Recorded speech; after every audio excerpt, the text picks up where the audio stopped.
Bom dia, hoje são 25 de maio de 2014, domingo, Fortaleza, Ceará, Brasil. Vamos aqui a mais um vídeo sobre religião. Religião, pura ilusão, pura fantasia, pura superstição. Ateísmo, a verdade nua, crua, imparcial e bela. Pois bem, vamos aqui a mais um vídeo sobre religião. Sexta-feira passada eu fiz um primeiro vídeo com o título A fé religiosa é cega, né? A fé religiosa é cega. E ali mostrei uma das afirmações do próprio Martinho Lutero, que me foi encaminhada pelo internauta Telmo Gama, né? Ele fez um comentário, né, de que só vê coerência científica na Bíblia quem tem fé religiosa, fé cega, né? Porque não existe coerência científica na Bíblia. Pois bem, e eu mostrei naquele vídeo, né, uma das afirmações do próprio Martinho Lutero, que foi o pai do protestantismo, né? Lutero disse em bom tom o seguinte, que a razão é a cortesã do diabo. A razão é a cortesã do diabo. E que razão e fé são coisas diferentes. E Lutero, desdobrando aí o posicionamento de Lutero, o Telmo Gama colocou lá, entre aspas, Lutero, a razão é a maior inimiga que a fé possui. A razão. Porque, como o próprio Lutero disse, razão e fé são coisas diferentes. Onde está a fé religiosa, ali não haverá a razão, né? Porque a fé religiosa realmente cega o cérebro humano. Pois bem, então vamos aqui. No mesmo vídeo, eu recebi um recadinho de um internauta, o Eric Fernandes Pacheco. Eric Fernandes Pacheco, que está o nome dele. Nesse vídeo, né, feito na sexta-feira, ele escreveu aqui sobre um cristão formado em física e matemática chamado Adalto Lourenço. E o Eric Fernandes aqui me pediu um comentário sobre esse Adalto Lourenço, né? Que segundo o Eric, ele faz aí palestras defendendo o criacionismo, né? A criação de todas as coisas, como está descrita em Gênesis, na Bíblia. E o Eric Fernandes me pediu aí uma opinião. Eu não conhecia esse Adalto Lourenço, né? Que é formado em física, em matemática e estudou nos Estados Unidos da América do Norte. E ele defende aí o criacionismo, né? Muito bem. Aí eu vi alguns vídeos do Adalto Lourenço. Eu já tinha dito ao Eric Fernandes, né, Pacheco, que é irracional alguém defender o criacionismo. É irracional. A pessoa não conhece a Bíblia, não tem profundo conhecimento sobre teologia em cima aqui do que está descrito em Gênesis, e aí a pessoa vai pelo lado errado, né? Muito bem. Então aqui eu resolvi fazer um vídeo bem rápido, só para explicar ao Eric Fernandes Pacheco um pouquinho aqui sobre a criação de todas as coisas que está aqui descrita, né, em Gênesis, aqui no Velho Testamento, que não existe Velho Testamento, como já disse, né? Pois bem, então vamos aqui rapidamente explicar ao Eric e assim a muitos internautas, né? Líderes religiosos dizem por aí, principalmente pastores evangélicos e protestantes, dizem às suas igrejas que a Bíblia é a palavra de Deus, inspirada pelo Espírito Santo, e que o Espírito Santo não iria permitir que a Bíblia contivesse um erro sequer, que a Bíblia contivesse uma lenda, um mito, que a Bíblia contivesse contradição. É o que dizem por aí os líderes religiosos. E eles dizem mais ainda. Dizem que A Bíblia é um livro científico, que tudo que a ciência descobre está de acordo com a Bíblia. Tudo isso é conversa fiada de líderes religiosos. A Bíblia não é um livro científico, nunca foi e nunca teve a intenção de o ser. Qualquer estudioso sério da Bíblia sabe disso. Teólogos sérios, arqueólogos bíblicos, historiadores de religiões, qualquer um sério sabe muito bem que a Bíblia não é um livro científico e nunca teve a intenção de o ser. Tanto é que ela está de Gênesis ao Apocalipse repleta de lendas, mitos, alegorias, hipérboles, erros de toda espécie, enfim, fantasias inúmeras na Bíblia. Se fôssemos tirar as lendas, os mitos, as fantasias, as contradições, os erros que estão na Bíblia, se fôssemos tirar, restariam pouca coisa. Talvez aí apenas as duas capas. Muito bem, o Eric Fernandes Pacheco diz aqui que um cientista cristão brasileiro prega aí, faz palestras defendendo o criacionismo, né? E eu disse ao Eric que veja a plateia do Adalto Lourenço, só pode ser uma plateia de religiosos. Ele não prega isso aí, defendendo o criacionismo, por exemplo, numa assembleia, numa reunião de cientistas. Não, veja a plateia do Adalto Lourenço.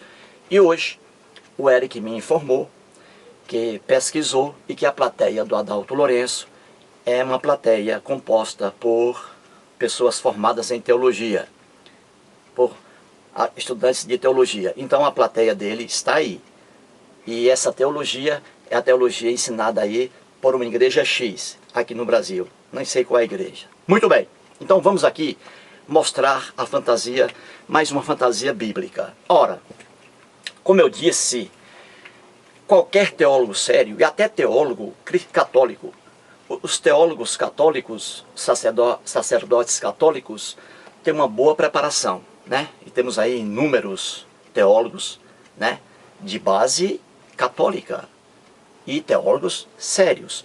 Esses aí, apesar da crença, que isso aí é outra coisa que eu vou explicar, esses aí dizem claramente, e isso é verdade, que a Bíblia nunca foi um livro de ciência. A Bíblia nunca foi um livro de física, de química, de biologia, nada. A Bíblia é um livro extremamente religioso e por isso cheio de lendas, mitos, fantasias, etc. Então, uma pessoa não pode jamais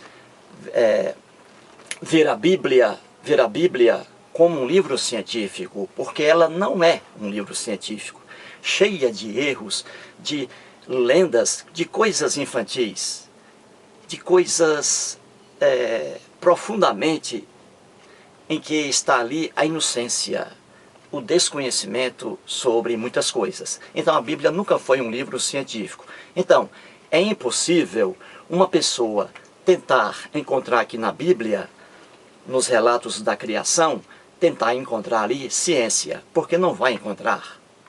Não vai encontrar. Então, de três coisas, uma. Se uma pessoa busca a Bíblia, busca aqui o que está descrito em Gênesis sobre a criação. Se uma pessoa busca isso aqui na Bíblia, de três coisas, uma.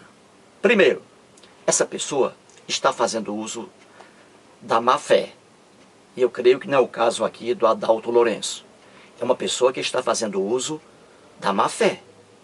Encontrar na Bíblia ciência. Segundo, essa pessoa é profundamente ignorância, ou sofre profundamente de ignorância científica. Uma pessoa que tenta encontrar nos relatos da criação aqui em Gênesis ciência ali, é uma pessoa que está mergulhada na ignorância científica. Não é o caso do Adalto Lourenço, porque segundo o Eric Fernandes Pacheco, ele é cientista, né, formado nos Estados Unidos da América do Norte, em física e aqui é formado em matemática também. Então, ele não é uma pessoa ignorante científica, correto? Muito bem. E terceiro, uma pessoa que busca encontrar na Bíblia ciência, aqui nos relatos também lendários, sobre a criação de todas as coisas, essa pessoa aí está contaminada pelo fanatismo religioso. E aí vê ciência aqui, onde não há ciência. Ao contrário, os erros aqui são inúmeros. Mais bobagem que está aqui descrita, e que eu vou explicar isso em vários vídeos, com base em estudos sérios. Muito bem, veja um exemplo. Vamos pegar aqui no Brasil 2 teólogos aqui bons, sérios, e os 2 com raízes católicas, porque os sacerdotes católicos têm uma boa formação. Então veja aqui, vamos pegar 2 aqui, brasileiros, 2 teólogos, o Leonardo Boff, conhecido por todos, Leonardo Boff, e o Frei Beto. Leonardo Boff e Frei Beto são 2 teólogos ali, não é? De grande gabarito, correto? Vários livros publicados aí. Muito bem, se você perguntar ao Leonardo Boff e ao Frei Beto, como ele vê, de acordo com a gama de conhecimento que eles têm, teologia, estudando profundamente a Bíblia, como eles veem aqui, como eles veem, melhor dizendo, como eles veem aqui os relatos lendários da criação aqui de todas as coisas. Eles vão dizer, o Frei Beto e o Leonardo Boff, que isso aqui não é uma descrição de como as coisas foram criadas, entre aspas, criadas, não é uma descrição de como as coisas foram criadas, entre aspas. Não, é apenas aqui um relato simbólico de um povo que deu aqui ênfase a outra coisa que eu vou mostrar. Quando o escriba que escreveu o primeiro relato aqui sobre a criação de todas as coisas, quando ele escreveu isso aqui, o objetivo dele não era dar uma aula de ciência, porque não há ciência aqui. O objetivo dele não era dizer como a coisa realmente, as coisas foram, entre aspas, criadas desse jeitinho aqui. Não, é um relato infantil, cheio de erros, cheio de aberrações, cheio de lendas e lendas gritantes. Pois bem, então vamos aqui. Leonardo Boff e Frei Beto vão dizer isso aí. E são 2 teólogos e são cristãos, os 2. Não são ateus, mas eles vão dizer que isso aqui não pode ser interpretado como um relato científico para defender aqui o criacionismo sob a visão científica. Isso é uma loucura. E é o que a gente vê por aí, né?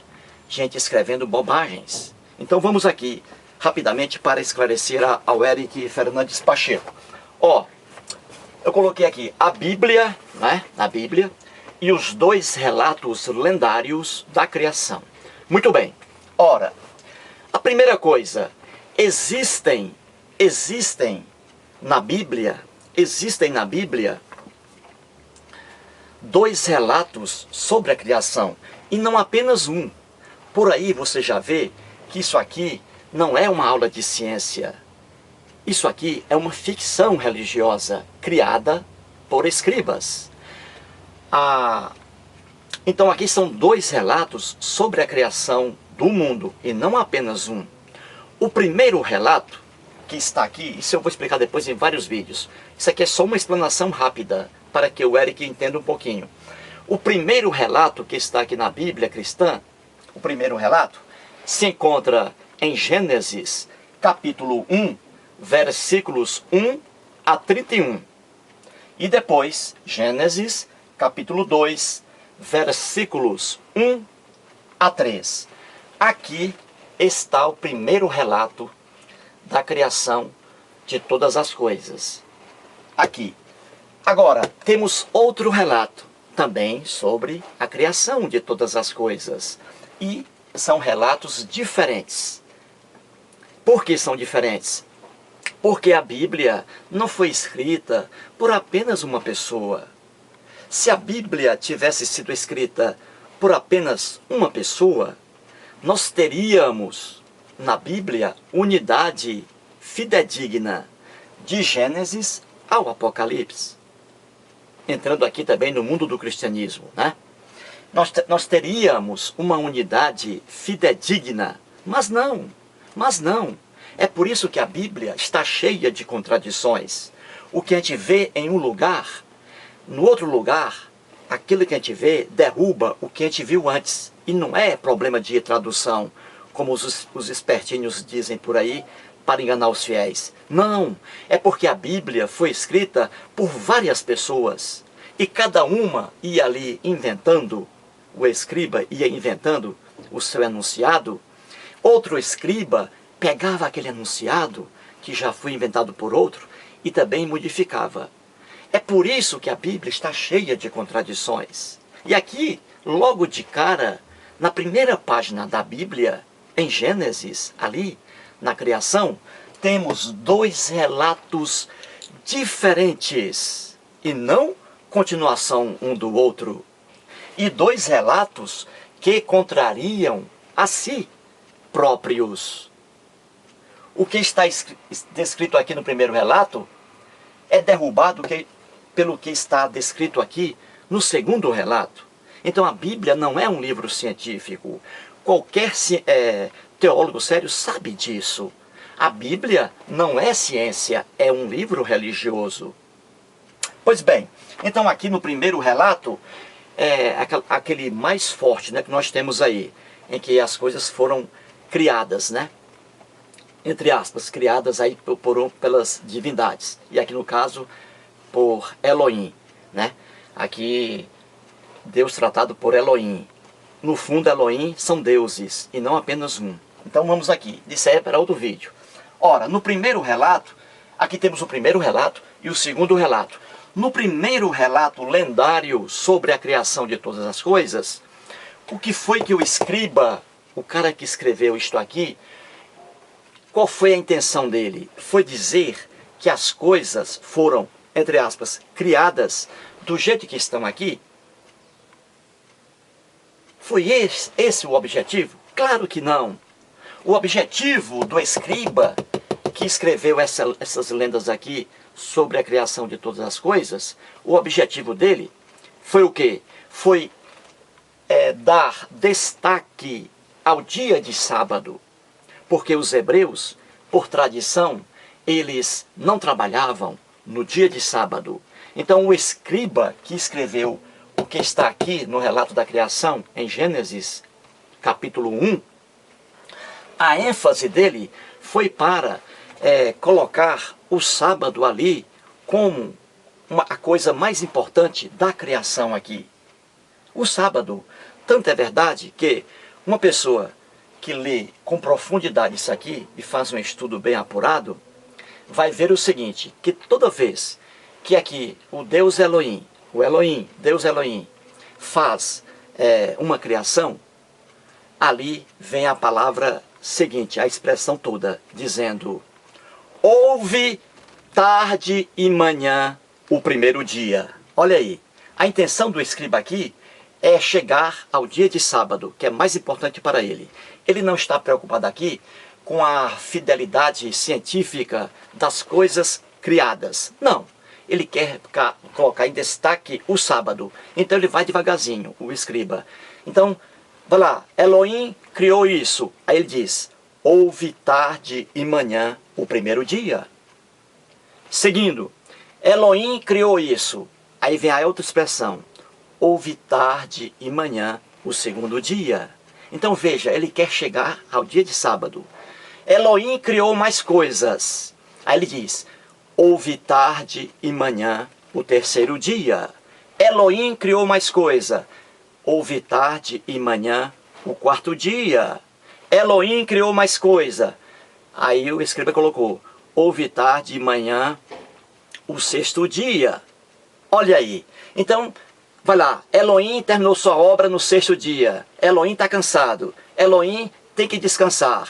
Aí o escriba colocou: e o Elohim descansou no dia de sábado, no sétimo dia. Então, a ênfase aqui, nesse relato lendário e infantil, cheio de erros, nesse relato aqui, o escriba queria colocar em destaque o sábado, que a divindade aqui, Elohim, criou tudo até o sexto dia, e que ele descansou porque estava cansado, o Elohim. Então ele descansou no dia de sábado. É essa a intenção do escriba aqui. Ele não está preocupado em saber se uma coisa foi criada antes da outra, se o sol apareceu apenas no quarto dia, e se as árvores cresceram sem o sol. Ele não está preocupado com isso, porque isso não é ciência. Isso contraria a ciência, é loucura. Então ele está preocupado aqui, o escriba, colocar para aquele povo, já que o povo descansava no dia de sábado. Aí ele fez aqui o relatozinho dele, lendário, fictício, colocando a criação de tudo até o sexto dia. E que o Deus Elohim descansou no dia de sábado.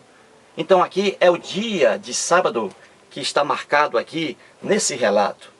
Muita gente diz por aí, querendo forçosamente ver ciência aqui e aplicar isso aqui à evolução, dizer que a palavra dia aqui significa, na verdade, milhões e milhões de anos, bilhões de anos. Mentira!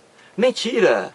O escriba que escreveu isso aqui, quando ele escreveu, o povo hebreu já descansava no dia de sábado.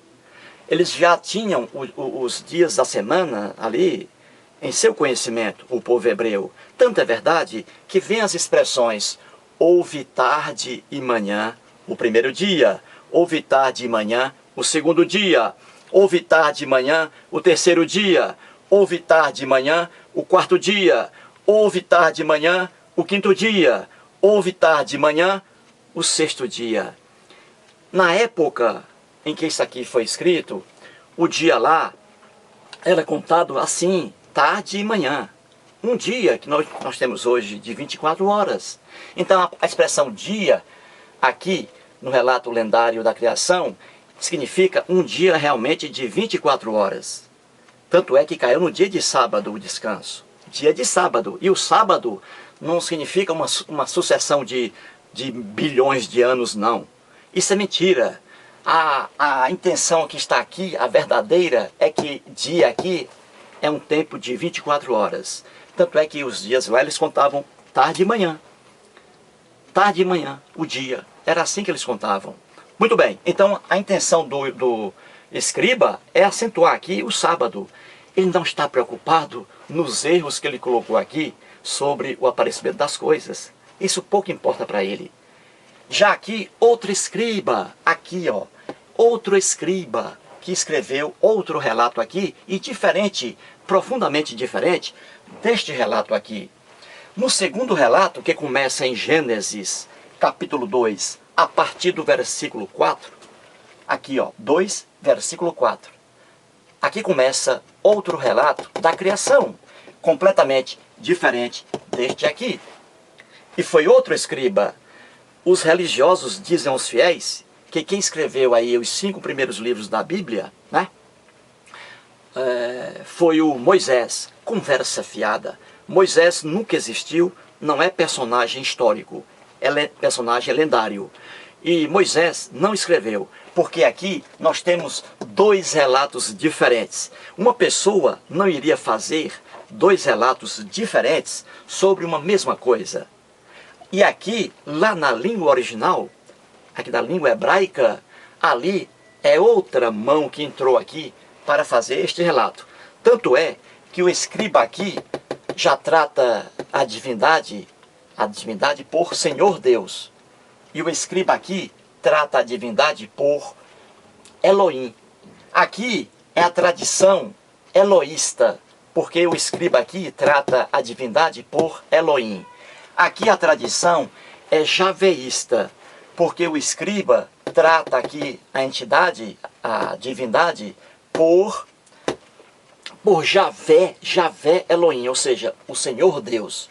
A expressão o Senhor Deus é Javé Elohim. Já aqui é apenas Deus, então aqui é Elohim. Então aqui 2 relatos diferentes, porque foram escritos por 2 pessoas diferentes.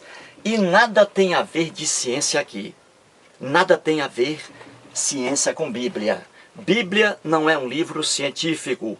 Isso está em qualquer livro de teólogo sério. Até mesmo teólogos católicos, a gente vê isso aí. Que a Bíblia não pode ser vista jamais como um livro científico, porque ela não é. Ela é um livro de caráter extremamente religioso.